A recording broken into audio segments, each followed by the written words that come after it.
उत्तर भारत में दिखेगी बागेश्वर सरकार की धमक, बंगलौर में सजेगा एक दिवसीय महादिव्य दरबार। बागेश्वर सरकार का कर्नाटक दौरा, चारों तरफ मचा भयंकर बवाल। क्या है कांग्रेस शासित राज्यों का एंटी बाबा प्लान?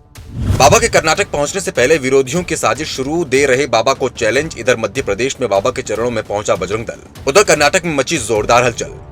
आखिरकार बागेश्वर सरकार के कर्नाटक दौरे से पहले कैसे मचा बवाल, किसने बाबा को दे डाली लाखों की चुनौती, बजरंग दल का क्या रहेगा कर्नाटक में महत्व, देखिए पब्लिक दर्पण न्यूज की स्पेशल रिपोर्ट में।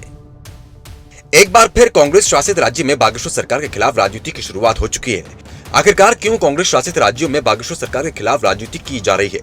बात चाहे राजस्थान की हो या बिहार की या फिर अब कर्नाटक की, जहां कांग्रेस की सरकार है, वहां बागेश्वर सरकार का विरोध क्यों किया जा रहा है?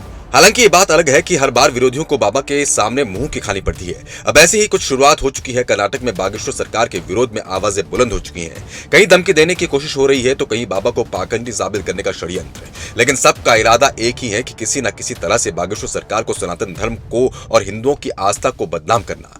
लेकिन एक बार फिर इन सभी विरोधियों को मुंह की खानी पड़ेगी, जैसे बाकी सभी जगह मुंह की खानी पड़ी थी। फिर चाहे वो राजस्थान की गहलोत सरकार हो या फिर बिहार की महागठबंधन सरकार, दोनों ही जगह बागेश्वर सरकार के विरोध में पूरी राज्य सरकारें उतर आई। लेकिन फिर भी बागेश्वर सरकार की कथा का भव्य आयोजन हुआ। कोई माइक का लाल सनातनियों का कुछ बिगाड़ नहीं पाया। तो वहीं अब कर्नाटक में बाबा के पहुंचने से पहले चैलेंज देने का दौर भी शुरू हो गया है।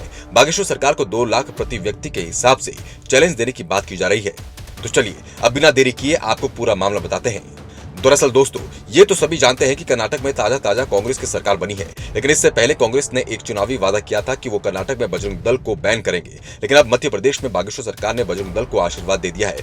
बजरंग दल की टीम खिजड़िया पहुंची थी, जहां उन्होंने माला और भाला लेकर बजरंग दल को आशीर्वाद भी दिया और कहा था कि देश को हिंदू राष्ट्र बनाएंगे। अब इसके बाद कर्नाटक सरकार की मिर्ची लगना तो लाजमी ही था।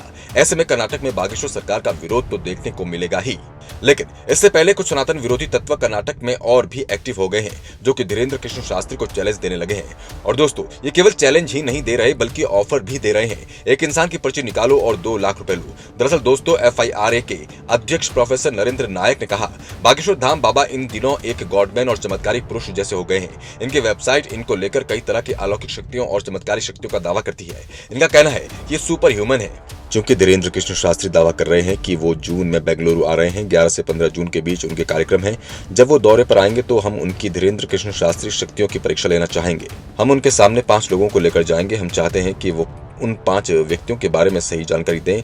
वो उन 5 लोगों के बारे में जो भी जानकारी देंगे वो सीलबंद लिफाफे में होगा, जिसे सत्र शुरू होने से पहले खोला जाएगा। हमारे द्वारा चुने गए व्यक्ति के भविष्य, उनको क्या बीमारी है, बीमारी का निदान उनको बताना होगा। अगर बाबा बागेश्वर हमारी चुनौती को पास कर लेते हैं तो मैं उन्हें या उनके द्वारा निर्दिष्ट किसी भी संगठन को 10 लाख रुपए देने की पेशकश करता हूँ।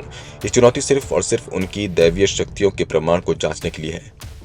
फिलहाल इस पर बागेश्वर सरकार ने इस मामले में अभी तक कोई भी प्रतिक्रिया नहीं दी है। लेकिन अब आपको क्या लगता है, क्या ये वाकई में बागेश्वर सरकार के खिलाफ कर्नाटक सरकार की मिलीजुली साजिश है या फिर सनातन विरोधियों के गैंगों को अभी और सबक सिखाना होगा? आप अपनी राय कमेंट बॉक्स में जरूर लिखें। साथ ही अगर अभी तक पब्लिक दर्पण न्यूज को सब्सक्राइब नहीं किया तो जल्दी से कीजिए। साथ ही इस वीडियो को लाइक और शेयर करें ताकि सनातन के समर्थन में आप अपना योगदान भी दे सकें। पब्लिक दर्पण न्यूज के लिए ठाकुर राहुल यादव की रिपोर्ट।